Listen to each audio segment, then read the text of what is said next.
I would like to start with Professor Sabiha Hussain, ma'am.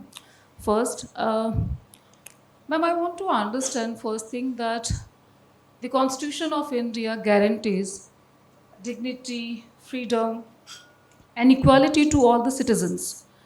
It means all the rights are same for the Muslim women as well. Similarly, Islam, I think, is the direction that women has the right to education, job, consent for marriage, property, inheritance.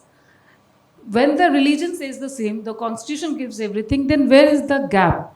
That why the Muslim women in India are not able to do the progress even after many decades of independence. How do you see this? And then I would like to question you further on this. So kindly give your insight on this theme, please. Thank you so much for inviting me and for such an important topic, which is very close to my heart. And I have been doing research for the last 30 years on the issue of Muslim women, not from Islamic perspective, because as she said, Islam has given ample rights to Muslim women. But what is the reality? I have been working on the lived reality of Muslim women, whether it is their socioeconomic status, education, health, political participations. I have written books also on those topics. So the main reason I see that we have to come out from the narrow lens of religion to see the lived reality of Muslim women.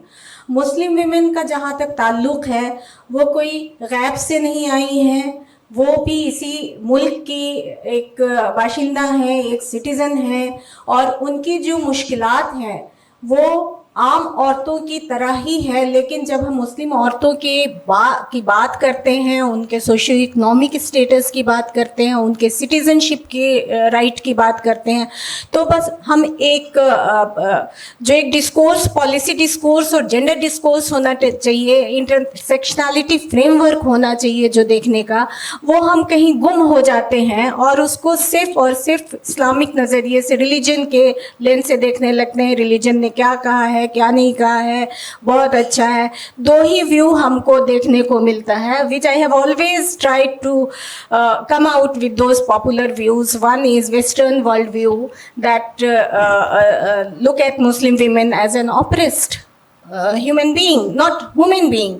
They don't consider Muslim women, as Babli said, they don't consider Muslim women as human being.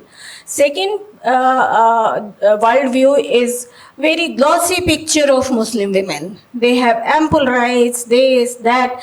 But हम देखें कि reality क्या है. इस title में भी मुझे लगता है कि एक अगर हम और ऐड कर सकें, rights, resources, realities and roadblocks. क्योंकि जब हमारे पास रिसोर्सेज ही नहीं होंगे, resources not in terms of capital, not in terms of money, but opportunity. क्योंकि जब हम जेंडर इक्वालिटी की बात करते हैं बबली, तो हम